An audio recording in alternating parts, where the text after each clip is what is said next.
everyone, my name is Rose, and today I'm going to teach you how to operate a sewing machine and how to sew a basic seam. So the materials you will need are a sewing machine. There are many different sewing machines. Mine is a Brother, but you can buy many different models and brands as well as Singer and Janone. You will also need some thread, an empty bobbin, and some fabric. Mine is just some leftover satin. First things first, you want to plug in your sewing machine. Now I've already plugged the power into an outlet right here on the wall. So now all you just want to do is plug it in. Next thing you're going to want to do is plug in your pedal. And what the pedal does is that it controls the speed of your sewing depending on the amount of force exerted on it. So if you put a little force, it's going to go slow, and if you put a lot of force, it's going to go fast. We just plug that in and then set it on the floor. And there you have it. Now that your sewing machine is plugged in and ready for action, it's time to thread the bobbin. Most sewing machines already come with bobbins, so you don't have to worry about getting them. However, if you do want to get more, check with your machine to make sure that you get the correct size, as the wrong size could potentially end up damaging the sewing machine. To thread your bobbin, first pull out your spool pin for your spool of thread and place that thread onto that.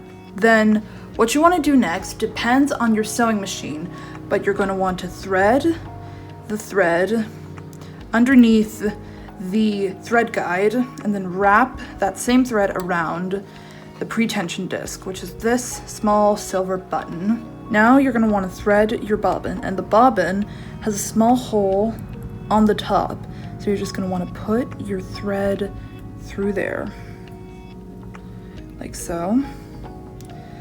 Then you're going to want to put the bobbin onto the bobbin winder shaft right here. And also make sure that the thread is spinning clockwise. That's a very important part so that your thread doesn't get tangled. Then move the bobbin winder shaft to the right and turn on your sewing machine. And then thread the bobbin a little bit, like so. And then cut off the excess, again, just to make sure we don't get any thread tangled. And from there, you can just thread the bobbin as per usual. Now that our bobbin is fully winded, we're going to move the bobbin winder shaft back to its original position. Now we're going to trim the thread and leave a little bit on so that we can thread the bottom part of the sewing before. And this is a completed bobbin. Thread the top part of your sewing machine. Raise the presser foot using the presser foot lever, which is right here. So just like that. Now you're gonna wanna thread the top part of your sewing machine. So you're gonna wanna first pass the thread underneath the thread guide as per usual, but instead of wrapping it around the pre-tension disc, you're gonna wanna just pass it over. Then wrap the thread down and under the top part of the sewing machine, and then wrap it around this thread guide lever, which is an important part.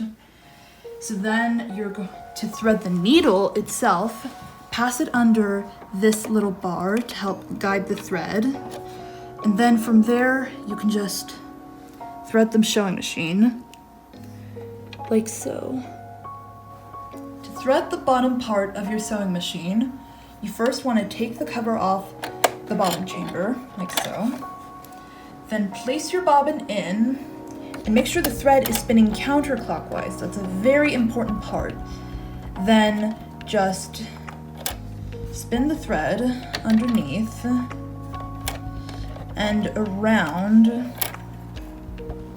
and then when you reach this part, just cut off the excess, like so, and then you can just replace the thread cover. Off camera, I quickly took the thread out of the bottom chamber. That means it's ready to sew.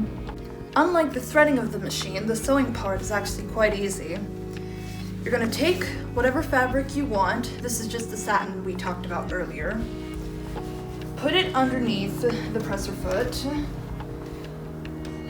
Put down the presser foot, and then you're gonna want to press onto the pedal.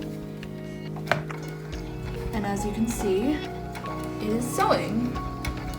And that is good. Now, when you finish the seam, back tack, if you want.